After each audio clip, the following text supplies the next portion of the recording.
Buen día, bienvenidos a Postdata, es miércoles 26 de agosto, le tenemos las noticias. Ambientalistas que rechazan la tala de árboles para la construcción del Metrobús en Morelia llamaron al diálogo al gobernador Alfredo Ramírez para modificar el proyecto y destacaron que suman más de 100,000 firmas ciudadanas de apoyo. Autoridades indígenas de Sirahuén denunciaron que empresas dedicadas a la operación de cabañas, restaurantes y actividades recreativas han invadido la zona federal de ese lago y aprovechan comercialmente sus recursos sin beneficio para la comunidad. Tras un operativo para retirar a un grupo de ambulantes del centro histórico, 5 elementos de la policía Morelia están sujetos a investigación por el área de asuntos internos para dictaminar si hubo exceso en el uso de la fuerza pública. Cerca de 820 elementos de seguridad pública municipal serán desplegados de Morelia durante los festejos patrios de septiembre, a fin de garantizar las condiciones de seguridad para toda la población. A 18 años de los atentados terroristas del 15 de septiembre, el exgobernador michoacano Leonel Godoy Rangel exhortó a la Fiscalía General de la República a reabrir el caso o dar a conocer el estado de la investigación al denunciar que el crimen sigue impune. Sin contratar todavía a los médicos y dejando a comités de ciudadanos la responsabilidad de adecuar los espacios, la presidenta Claudia Sheinbaum Pardo anunció la creación de 12,700 nuevos consultorios de atención primaria a la salud en los 24 estados donde opera el IMSS Bienestar, entre ellos Michoacán. Tras el asesinato de 2 maestras en una preparatoria particular de Lázaro Cárdenas, el alcalde con licencia, Manuel Esquivel Bejarano, informó que ya se comenzó con la instalación de botones de emergencia en los planteles escolares para reducir el tiempo de atención ante cualquier incidente. El gobernador Alfredo Ramírez rechazó autorizar una tarifa de transporte público preferente de 8 pesos para estudiantes, madres de familia y discapacitados. Explicó que el incremento a 12 pesos se determinó de acuerdo a un estudio económico. Comenzamos.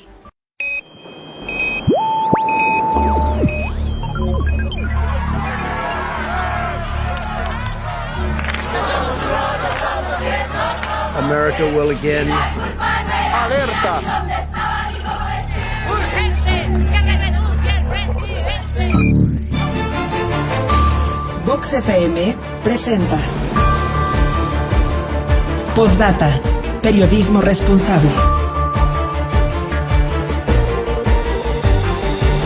Postdata con Carlos Monge. Comenzamos.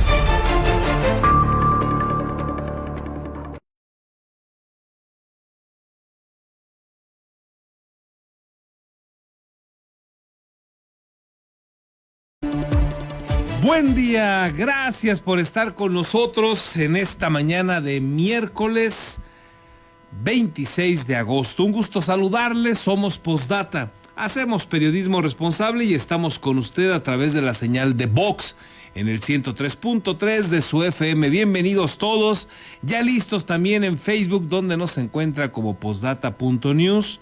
En Radio Tele, en el canal 8 de su telecable, en este caso en punto de las 8 de la mañana en la retransmisión y a través también de Indapaz Radio que nos retransmiten para el Valle, Morelia, Querétaro. Saludos a todos y bienvenidos a este su espacio informativo. Le invito, quédese con nosotros, entérese de los pormenores de este avance y también participe, déjenos sus comentarios, críticas, sugerencias, puede dejarlas ahí en la transmisión que tenemos en Facebook o bien mande su mensaje al 4433 18 10 22. Aquí estaremos al pendiente, más adelante le damos lectura. Soy su servidor, Carlos Monge.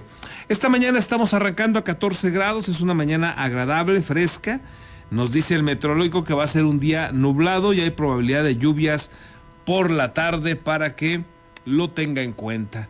Vámonos con las noticias. Mire, sigue el tema de la tala de árboles, esta defensa que hicieron ciudadanos y ambientalistas en el tema de la obra del Metrobús. Y bueno, pues rechazaron una vez más la tala de árboles para la construcción del Metrobús de Morelia y llamaron al diálogo al gobernador Alfredo Ramírez Bedoya para modificar el proyecto y destacaron que suman más de 100,000 firmas ciudadanas de apoyo. Ambientalistas que mantienen la defensa del área verde de Tres Puentes hicieron un llamado al gobernador de Michoacán, Alfredo Ramírez Bedoya, para establecer un diálogo y analizar una modificación al proyecto del Morebús, al considerar inviable el trasplante de los 27 árboles ubicados en la zona donde se contempla la intervención. O sea, me gustaría que por favor se juntara con personas realmente muy profesionales, muy buenos en el área, que realmente le hablen muy éticamente del tema y que lo conozca usted muy bien para que pueda ponerse sobre la mesa con un conocimiento más amplio y que entonces podamos dialogar. Belén Ortega Cortés, defensora del área verde de Tres Puentes, pidió al mandatario estatal escuchar a la ciudadanía y acercarse con especialistas para conocer a fondo las condiciones ambientales de la zona antes de continuar con el proyecto. La activista sostuvo que el trasplante de los 27 árboles no es una alternativa viable, por lo que planteó la necesidad de readecuar la ruta del Morebús para evitar la afectación del área verde. ¿Qué es lo que ustedes están proponiendo con el proyecto? Que se respeten todos los árboles que están.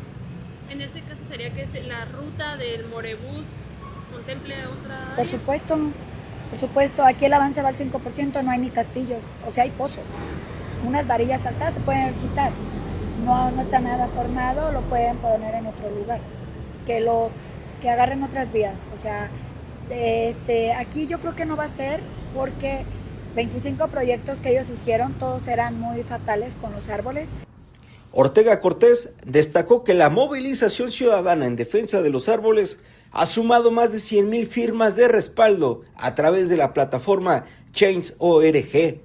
Finalmente, hizo un llamado a la población a continuar sumándose a la defensa del área verde de Tres Puentes y marcar como un precedente de un movimiento ciudadano activo en las decisiones gubernamentales.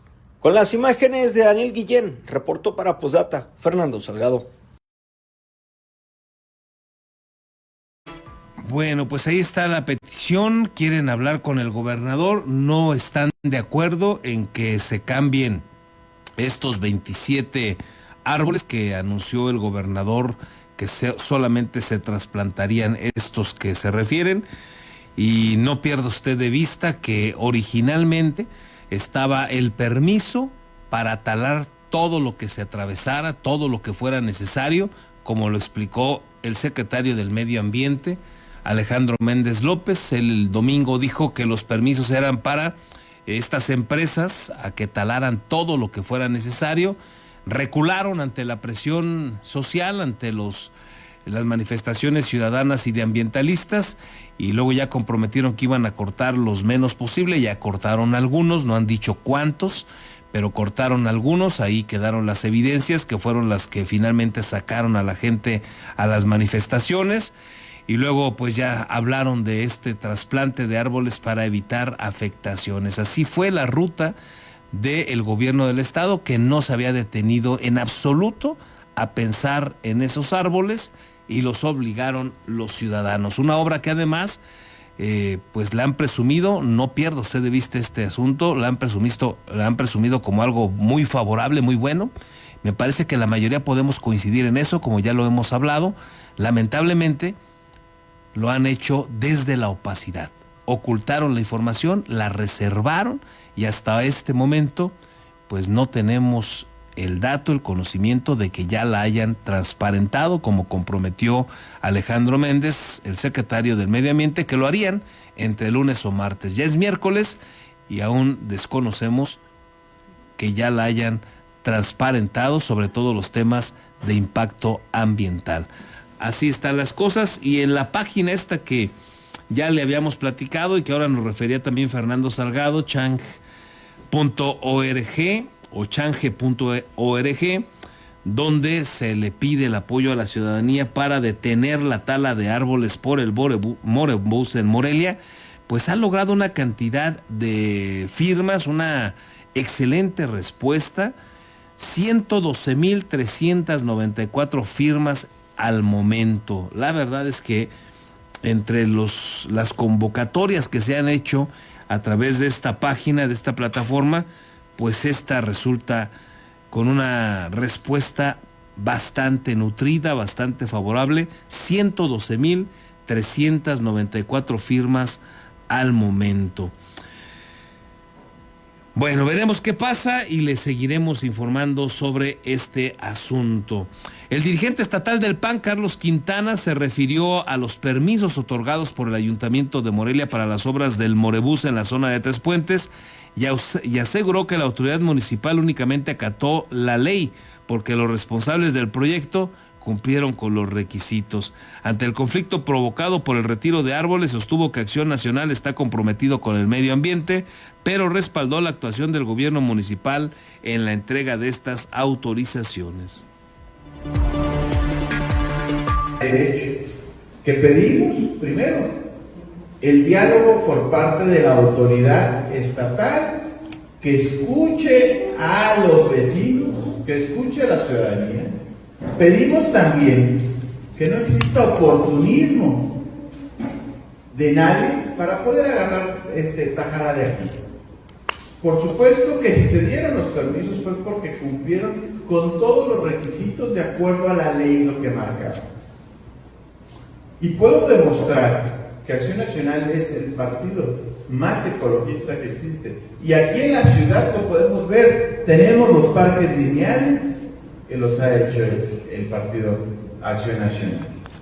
Tenemos el arboleto y tenemos también la próxima aquí en el Bosque de Cuauhtémoc, que lo van a estar arreglando. Es una muestra de que sí nos interesa el medio ambiente, que hacemos todo de acuerdo a derecho y así seguiremos actuando.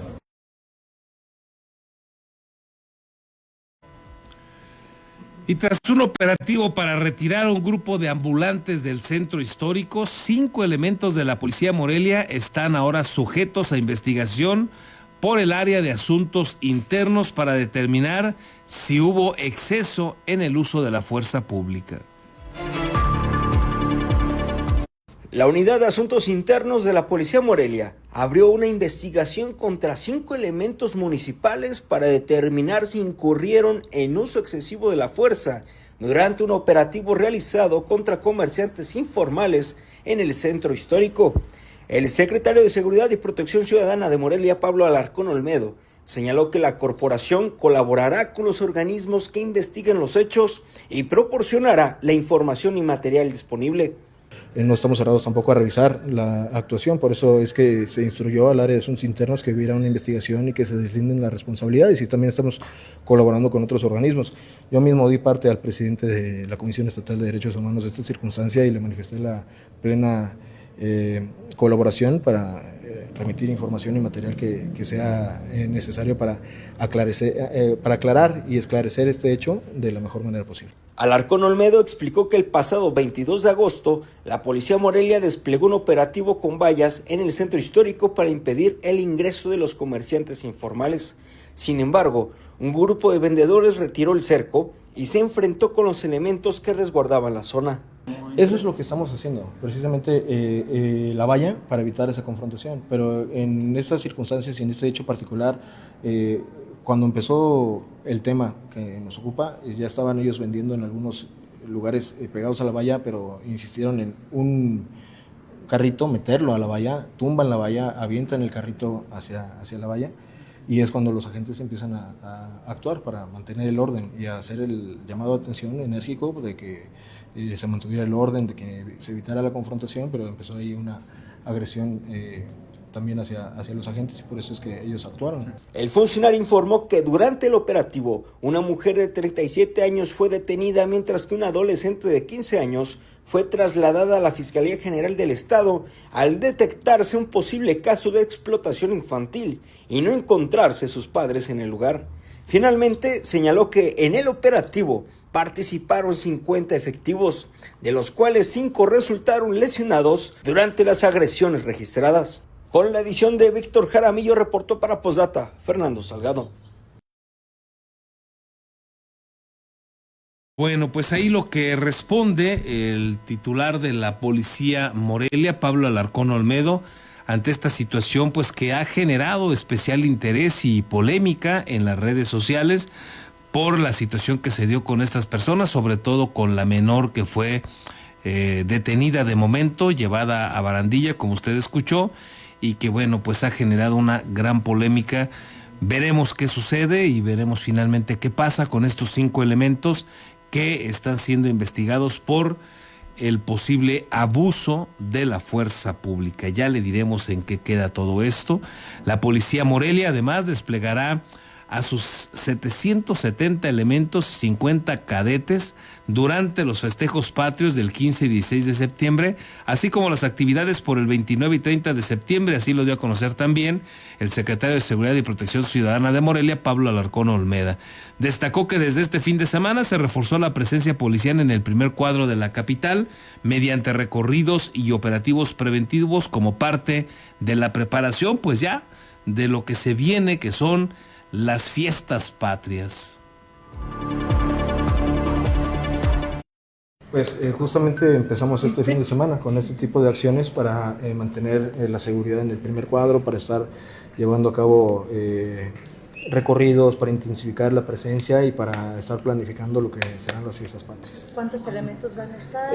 Durante las fiestas patrias, que es 15, 16 y el 29 y 30, pues va a participar el 100% del Estado de Fuerza de la Policía de Morelia, 770 agentes, 50 cadetes que se van a sumar al dispositivo de seguridad, que ya aparte ya también están muy próximos a concluir su formación inicial e integrarse a las filas de la policía.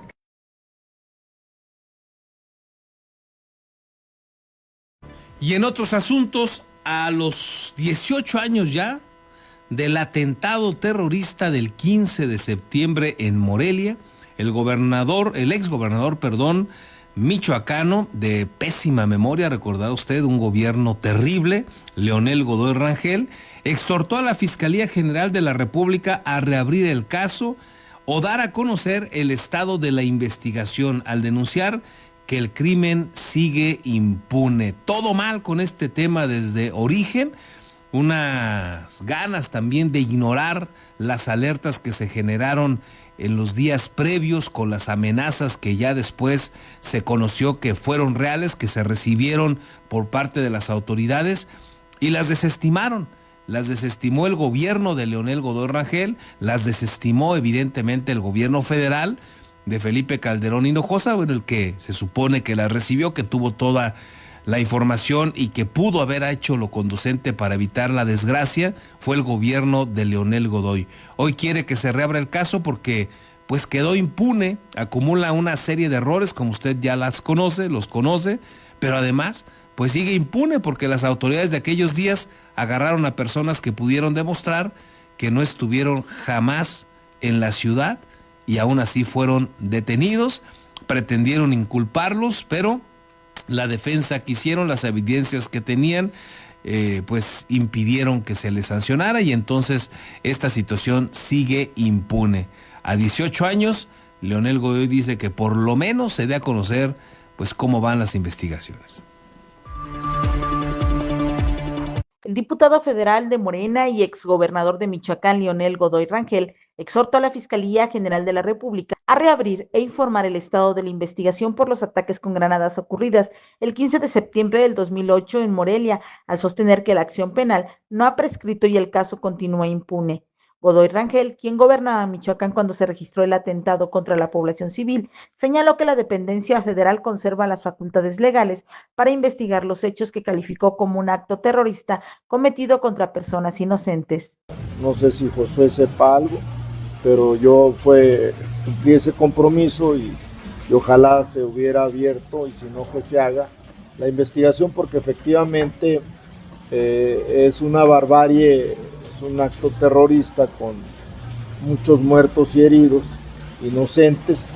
El atentado ocurrió durante la celebración del Grito de Independencia en el centro histórico de Morelia en 2008 y dejó 8 personas muertas y más de 100 heridas. Las primeras diligencias fueron realizadas por la entonces Procuraduría General de Justicia del Estado. Posteriormente, el expediente fue solicitado por la Procuraduría General de la República, antecesora de la FGR.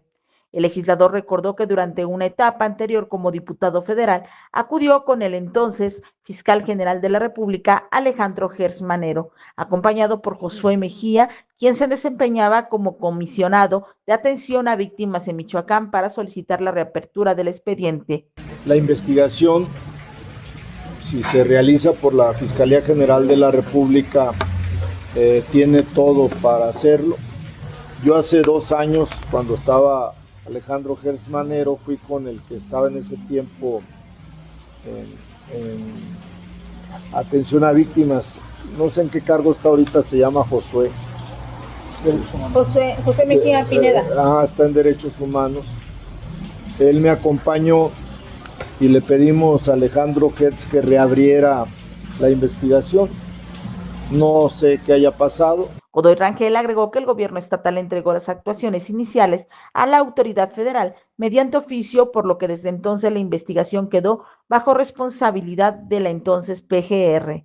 La Fiscalía General de la República tiene las vías legales expeditas porque no ha prescrito la acción penal para realizar la investigación, y si se está haciendo, pues ojalá se informara a las michoacanas y los michoacanos, porque cuando yo fui gobernador, el mismo día que después de que se levantaron las primeras actuaciones por el Ministerio Público de la Procuraduría General del Estado, que era el nombre de ese tiempo, se realizaron las primeras actuaciones y todo nos lo pidió la Procuraduría General de la República y se le turnó mediante oficio. En septiembre del 2022, el gobierno de Michoacán también solicitó formalmente a la FGR reactivar la averiguación previa ante la posible existencia de irregularidades en diligencias anteriores. Los 3 hombres originalmente acusados fueron liberados por falta de pruebas y por las torturas a las que fueron sometidos, por lo que el atentado permanece sin responsables sancionados. Reportó para Postdata América Juárez Navarro.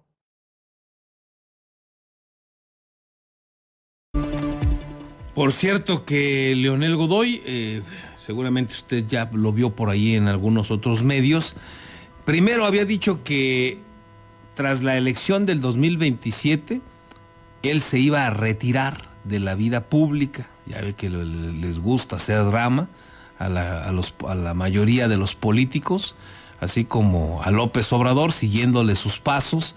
Leonel Godoy dijo que ya en el 27 se retiraba, que ya no le interesaba ningún cargo, que apoyaría hasta ese momento a Raúl Morón y luego a Dios. Eso había declarado y ya reculó. Ahora su última declaración ahí que le dio a algunos medios, pues es que va a intentar ser candidato al interior de Morena para asumir la dirigencia nacional de ese partido. O sea, como dice una cosa, dice la otra, al estilo clásico de la chimoltrufia Leonel Godoy. Había dicho que se retiraba y bueno, pues ahora dice que siempre no. En otros asuntos, la exsecretaria particular del alcalde de Uruapan, de Carlos Manso Rodríguez, asesinado en noviembre pasado, denunció que Samuel García Rivero, detenido como presunto implicado en el crimen, tuvo acceso a la agenda privada del alcalde pese a que ya no se desempeñaba como director de protocolo. Samuel García Rivero tuvo acceso a la agenda privada del presidente municipal de Uruapan, Carlos Manso Rodríguez, pese a que ya no se encontraba en funciones. Como director de protocolo, señaló Yesenia Méndez Rodríguez, exsecretaria particular y exencargada del despacho de la alcaldía, quien acudió este lunes a la Fiscalía General del Estado para ampliar su declaración y entregar documentos relacionados con el caso. Explicó que decidió declarar nuevamente debido a que se han difundido información falsa y verdades a medias sobre el homicidio y sobre su propia actuación. Indicó que busca limpiar su nombre después de que intentaron responsabilizarla de haber proporcionado la agenda privada del alcalde e incluso la relacionaron sentimentalmente con diferentes personas. Se han mencionado muchas cosas que no son ciertas, verdades a medias, se ha mentido un poco respecto al caso y creo que si queremos que se esclarezca el homicidio como todos los que realmente sí lo queremos, como los que realmente sí pedimos justicia, pues tenemos que decir la verdad y tenemos que demostrarlo con pruebas, con testigos y con hechos. La ex colaboradora de Carlos Manso aseguró que 2 meses antes del homicidio le había solicitado la renuncia a Samuel García debido a sus adicciones, ya que se ausentaba durante varios días, no respondía al teléfono y faltaba eventos en los que debería encargarse del protocolo. Estaba en funciones en el cargo, él no era el director de protocolo. 2 meses antes yo le había pedido su renuncia porque él tenía adicciones. En el ayuntamiento todos lo sabíamos. Digo todos cuando es todos, incluyendo el presidente. Sabía de sus adicciones, sabía con quién se juntaba. Entonces, pero lamentablemente alguien ahí lo respaldaba. Yesenia Méndez indicó que Samuel García únicamente estaba a cargo de la Dirección de Atención Ciudadana y que aunque atendía bien a la población, también existían quejas de secretarios y directores por su comportamiento hacia el personal. Entre las irregularidades que pidió esclarecer se encuentra el acceso que García Rivera tuvo a la agenda privada de Carlos Manso, pues afirmó que al no ser director de protocolo solamente podía conocer las actividades públicas del presidente. Porque ganaba más que yo era su jefa, y que se aclare por qué él tenía la agenda privada en los momentos que sucedió el homicidio, cuando él no tenía por qué tenerla. ¿Quién se la daba? Porque él no tenía por qué tener la agenda privada, sí la pública, pero no la privada del presidente, porque no era el director de protocolo. ¿Tú tenías esta agenda? Sí, yo tenía la agenda y yo solamente se la repartía a ciertas personas. A él no. ¿Entre ellas a Grecia Quiroz? Entre ellas a Grecia Quiroz. ¿Quién más tenía acceso a esa? La agenda tenía acceso a su seguridad, nada más era su seguridad, el presidente y obvio la presidenta. Explicó que ella tenía la agenda y solamente la distribuía entre determinadas personas. De acuerdo con su declaración, tenían acceso al equipo de seguridad. Carlos Manso y Grecia Quiroz insistió en que Samuel García podía conocer la agenda pública, pero no la privada. Méndez Rodríguez también señaló que Samuel García llegó al equipo por recomendación de Grecia Quiroz. Relató que lo conocieron cuando se presentó en la Casa de la Cultura con una maleta y posteriormente fue hospedado en un hotel antes de que se le buscara un espacio en el despacho. Sobre la relación entre García Rivero y la actual presidenta municipal, dijo desconocer si existía algún vínculo familiar, pero aseguró que había cercanía y amistad. Añadió que después del homicidio, Samuel era quien entraba y salía de la casa de Grecia Quiroz y le llevaba documentos. La exsecretaria particular también pide esclarecer por qué Samuel García fue reincorporado después de la muerte de Carlos Manso y recibió, según afirmó, un salario superior al de ella, pese a que había sido su jefa. Como parte de las pruebas entregadas a la Fiscalía, presentó la renuncia que le solicitó y documentos correspondientes a su nómina. Y que todos vengamos a declarar la verdad, que no omitan cosas, que no omitan verdades a medias y que ya es tiempo. Piden justicia, pero dicen mentiras. Entonces, y yo vengo con documentos, no con palabras. ¿Documentos que prueban qué o demuestran qué? Por ejemplo, la renuncia de Samuel. Cuando yo se la solicito, tengo el documento donde él me renuncia y donde él no era jefe de protocolo. Así como su nómina cuando él ganaba mucho más que yo. Méndez Rodríguez aseguró que informó previamente sobre el comportamiento de Samuel García al secretario del ayuntamiento y al coronel Jiménez. Explicó que las ausencias del entonces funcionario provocaban que ella realizara, además de sus responsabilidades como secretaria particular y encargada de despacho, las labores correspondientes a protocolo. La exfuncionaria afirmó que después de los señalamientos en su contra, recibió mensajes agresivos y amenazas dirigidas también contra su familia y sus hijos. Añadió que solicitó se aclarara públicamente su participación y se dijera la verdad, pero nadie intervino para limpiar su imagen. Yesenia Méndez aclaró que renunció al equipo cercano, pero no al ayuntamiento debido a que cuenta con una base laboral. Posteriormente solicitó su reincorporación y fue asignada como asesora con un salario menor. Agregó que no le permitieron regresar al despacho ni retirar sus pertenencias personales. Samuel García Rivero se encuentra detenido y vinculado a proceso por los delitos de homicidio calificado y lesiones calificadas por su presunta participación en el asesinato de Carlos Manso. La autoridad judicial impuso prisión preventiva oficiosa mientras continúan las investigaciones. Reportó para Postdata América Juárez Navarro.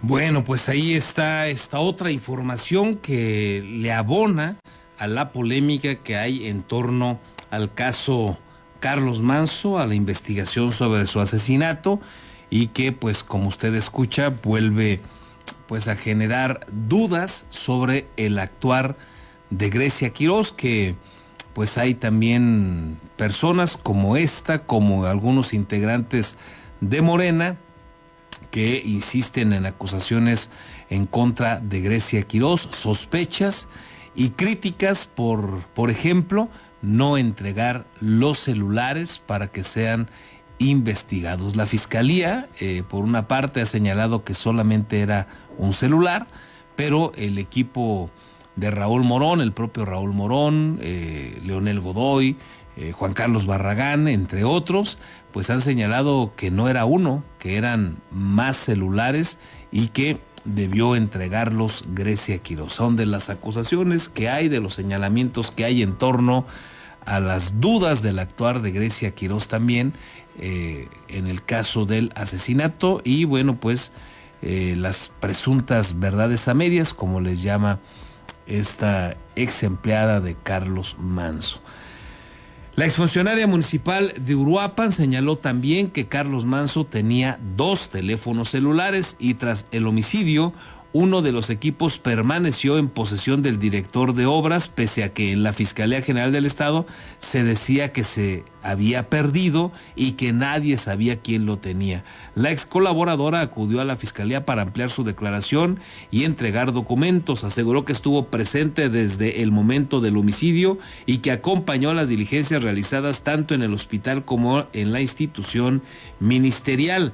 Méndez Rodríguez explicó que después del ataque las autoridades solicitaron los teléfonos del presidente, pero las personas presentes afirmaban que nadie los tenía y que estaban perdidos. Sin embargo, sostuvo que uno de esos celulares permaneció en todo momento con el director de obras.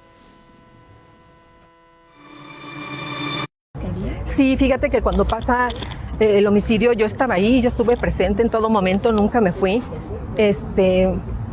Yo estuve en la fiscalía, yo estuve en el hospital, yo firmé los documentos. La fiscalía nos requiere el celular y nadie lo traía, todos decían que nadie lo traía, que estaba perdido y el celular no estuvo perdido. El celular siempre lo trajo el director de obras. ¿Desde el primer momento él lo recogió? ¿O? No sé si lo recoge en el momento, se le entregaron en la ambulancia o alguien se lo entregó, pero él lo traía. Cuando llegamos al hospital, cuando llegamos a la fiscalía, él ya lo traía. Hizo caso omiso, incluso se hizo el ofendido en la fiscalía. Yo salgo y le digo, oye, que al parecer están buscando los celulares del presidente. Y se hizo el ofendido enfrente de varias personas que estaban allí, incluyendo su familia.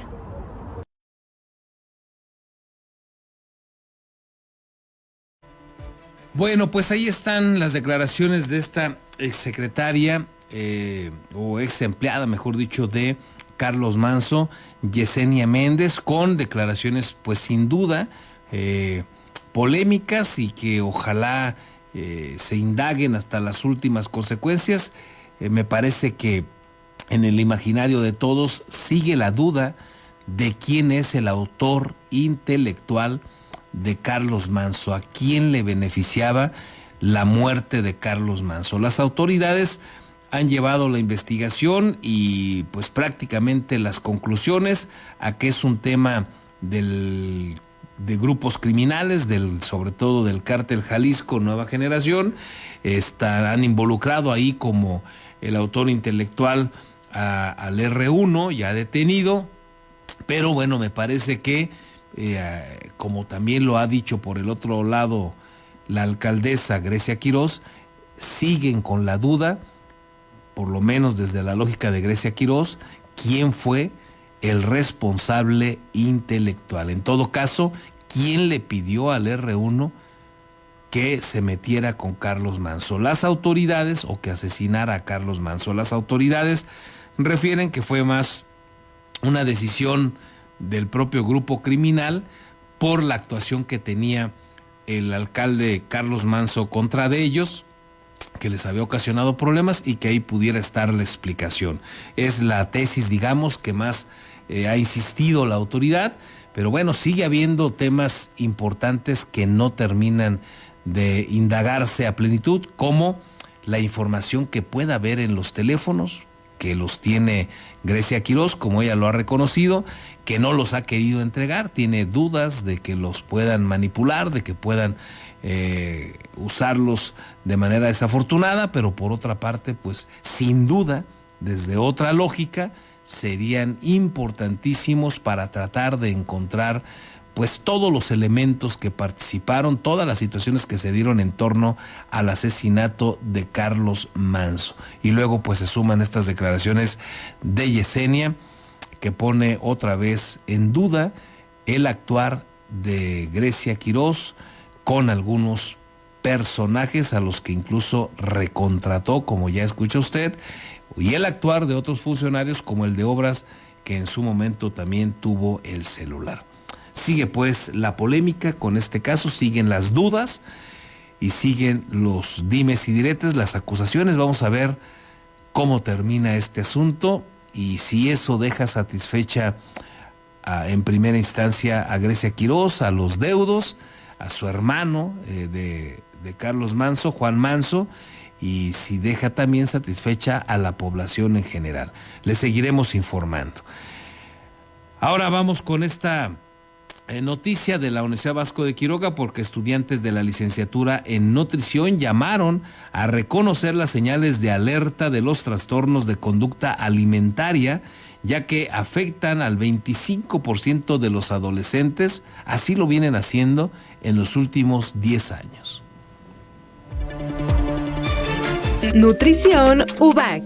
Datos de la Secretaría de Salud estima que 1 de cada 4 adolescentes en México presenta algún grado de trastorno de la conducta alimentaria. Por ello, las autoridades sanitarias estatales y federales califican la situación como un problema prioritario de salud pública. Ana Paula, estudiante de nutrición de la UVAC, explicó que los trastornos de la conducta alimentaria suelen estar relacionados con factores sociales, la presión por cumplir estándares de belleza o experiencias emocionales que afectan la relación con la alimentación y deben de ser atendidos por profesionales. Normalmente varía bastante. Hay muchos TCAs, muchos trastornos de la conducta alimentaria. Se derivan mucho por el ámbito social. Por ejemplo, el tema de los carbohidratos en la noche a la hora de dormir, que es malo consumir fruta en la noche. Al contrario, siempre hay que tener un balance. Esta parte de educarnos bien y de conseguir información confiable. La parte más importante es que no solamente trabajamos nosotras solas como nutrólogas,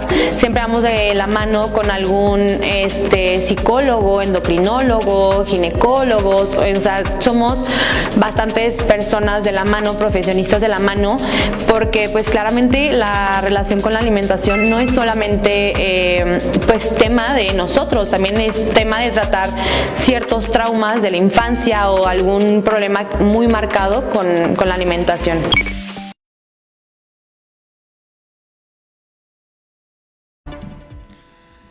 Sin contar todavía con los médicos y dejando a comités de ciudadanos la responsabilidad de adecuar los espacios, la presidenta Claudia Sheinbaum Pardo anunció la creación, dice ella, de 12,750 nuevos consultorios de atención primaria a la salud en 24 entidades donde ya opera el IMSS Bienestar y entre ellos se encuentra Michoacán.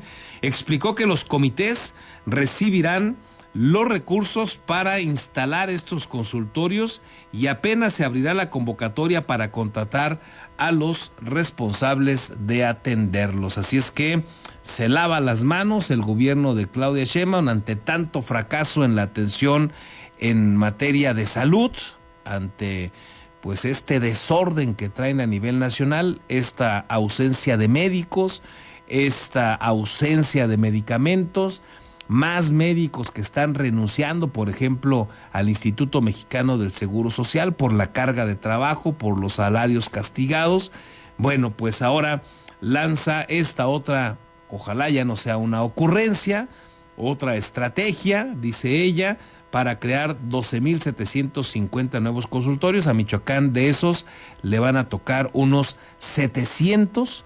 Y ahora pues el gobierno va a decir, ahí les va el dinero a esos comités, ya ver ustedes comités, ubiquen el lugar, arréglenlo y ya luego mandamos la convocatoria. Ayer fue muy polémico también en las redes sociales porque a la hora que se les pregunta sobre detalles, por ejemplo, de los salarios que les van a ofertar a los médicos, el personaje a cargo de esta información, pues como que va llegando titubeante ante el micrófono y Claudia Sheinbaum le sopla ahí, le habla en voz baja, pero tiene abierto su micrófono, se alcanza a escuchar cuando le dice, diles que 20,000 mensuales. Entonces, pues se ha vuelto otra vez una burla, una crítica severa a estas estrategias, pues parece ser incompletas, a ratos parecen más ocurrencias que nacen desde el gobierno de la República en los temas de salud, donde un día sí y otro también,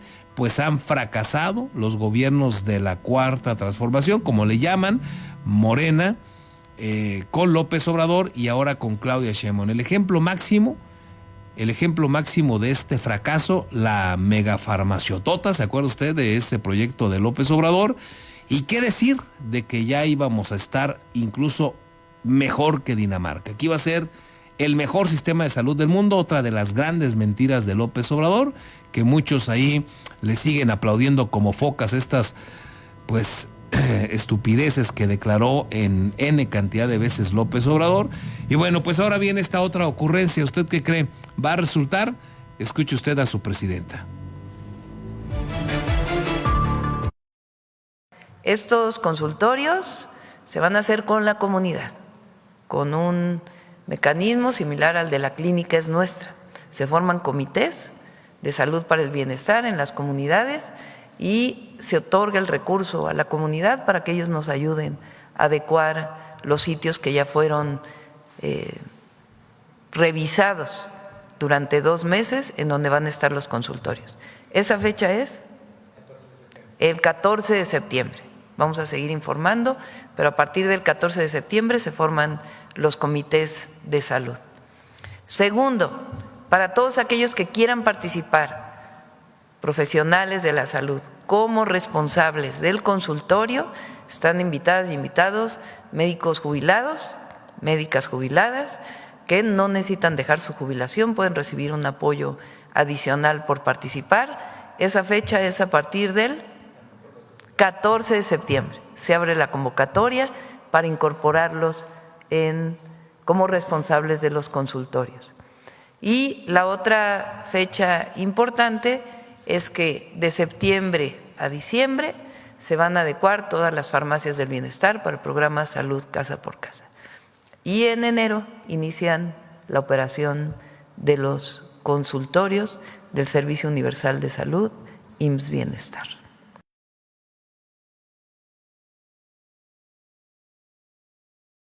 Bueno, pues ahí, explicada por la presidenta de México. Discúlpeme. Le decía por ahí la explicación de la presidenta de México con esta nueva estrategia. Ojalá resulte, dice que ya ubicaron los lugares y que son las comunidades, las personas de cada una de esas comunidades. Otra vez, discúlpeme.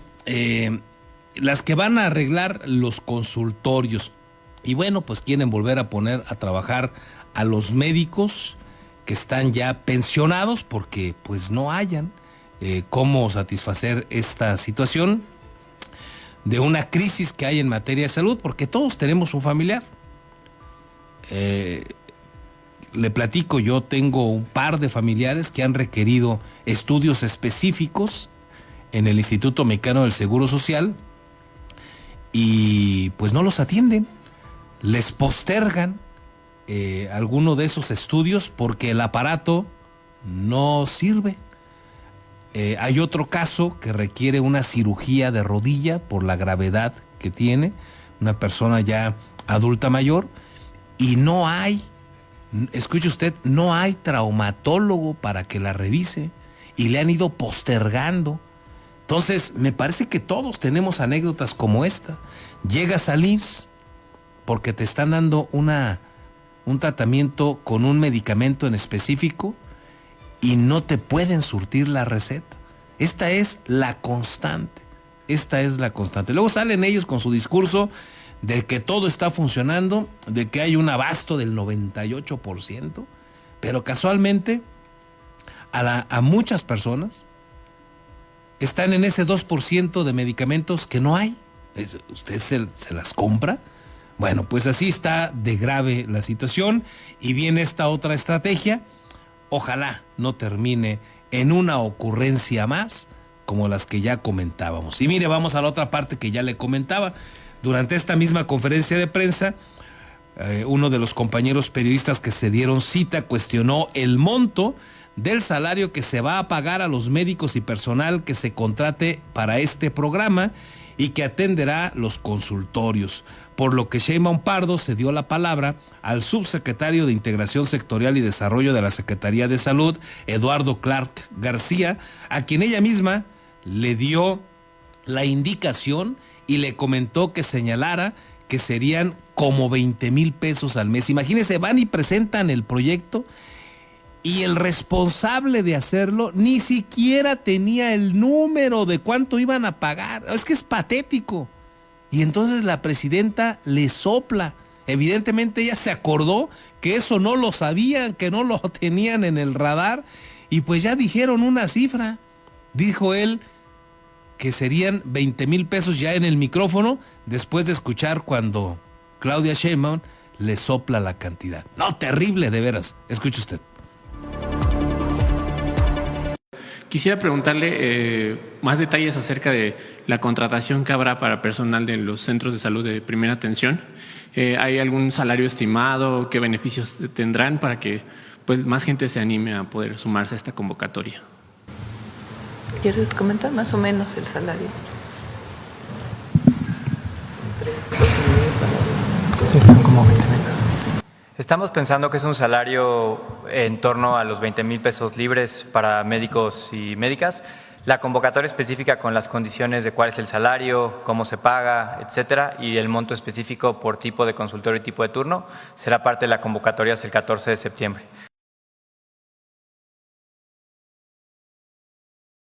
Bueno, hay que reír para no llorar. Pasa este personaje y cuando escucha, digamos, el comentario bajito de Claudia Sheinbaum, pues ahí en el video, se lo platico a usted que nos sigue en la radio, pues se observa cómo este personaje incluso voltea a verla y pues muy tenuemente hay que prestarle mucha atención, hay que escucharlo un par de veces, subirle todo el volumen y se escucha a Claudia Sheinbaum decir, diles que 20,000 pesos.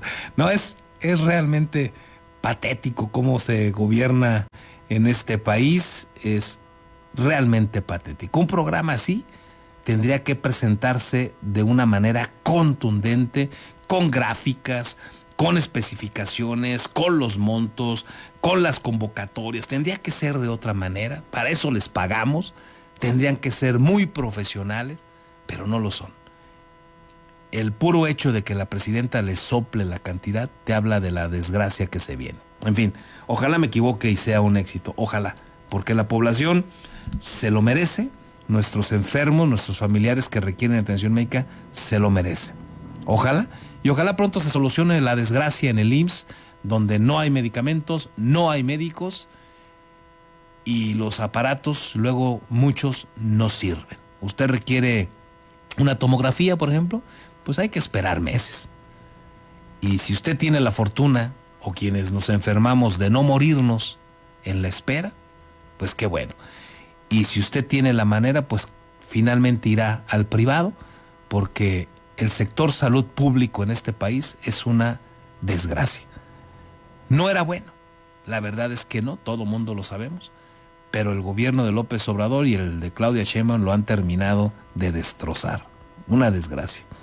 Gracias como todos los días a usted que nos sigue y que además nos comparte sus saludos, sus opiniones. Gracias.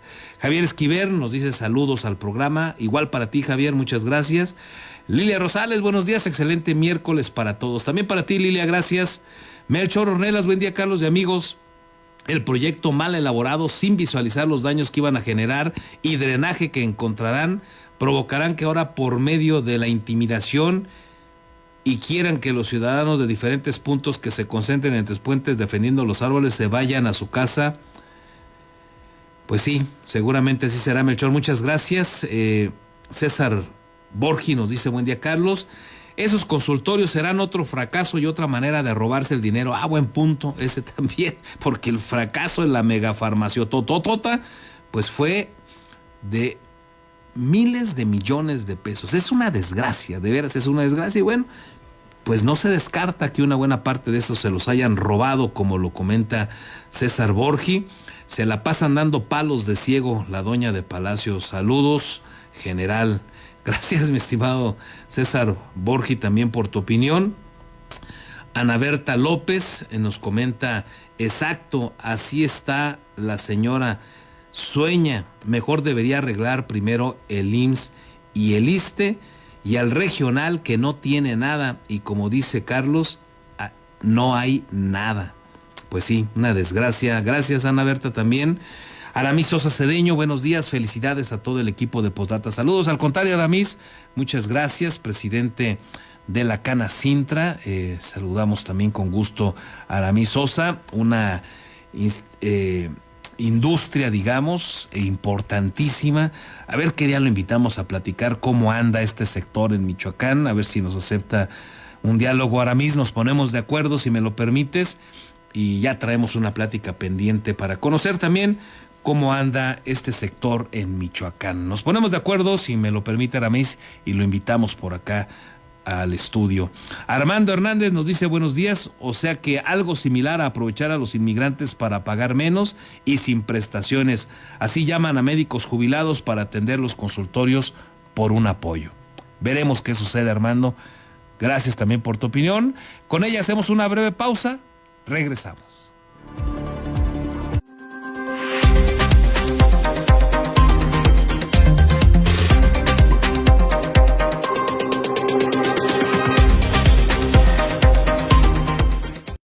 Beskid, asesoría profesional en seguros. Si necesitas proteger a tus seres más queridos, proyectar a futuro sin que nada te detenga o cuidar de tu patrimonio, estamos a tus órdenes en el número telefónico 4433-184056 o bien en el correo electrónico armando@beskid.com.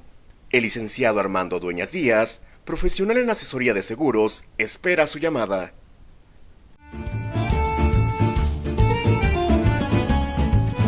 La original y deliciosa comida italiana ya está en Morelia, Hostería Fiorentina. Te esperamos en Boulevard García de León, número 1045. Contamos con una amplia carta donde encontrarás pastas, cortes, postres y claro, la inigualable y deliciosa pizza. Desayuna, come o cena con nosotros. Ven a maravillarte del sabor italiano.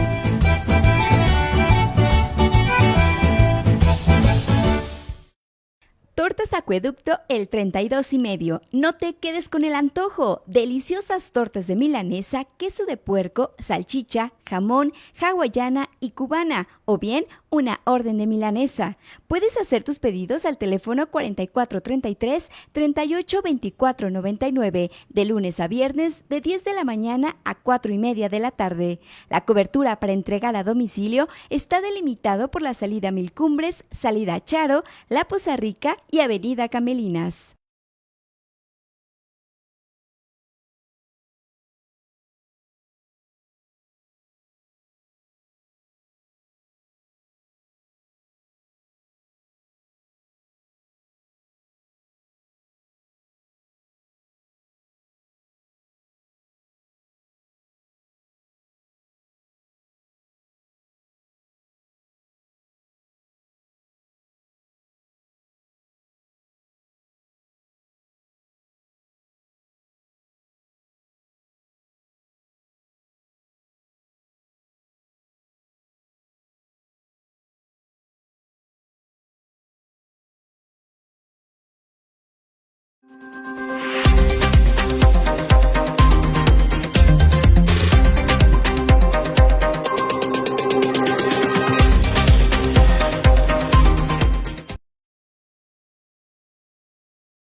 Ya estamos de regreso, muchas gracias por continuar con nosotros y vamos a cerrar este espacio informativo como tradicionalmente lo hacemos con todo lo que ha sucedido en torno a la inseguridad en Michoacán, con la cobertura que tienen total de estos asuntos los compañeros de Red 113 liderados por el amigo Marcos Morales. Mi estimado Marcos, ¿qué novedades nos tienes? Buen día. Muy buenos días, un gusto el poder saludarles. Vamos a comenzar en Tierra Caliente, en Parácuaro.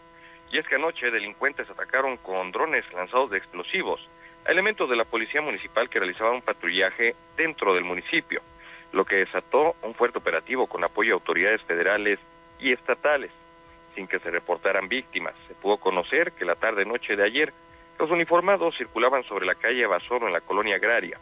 Momento determinado se percataron de un dron que sobrevolaba la zona a baja altura.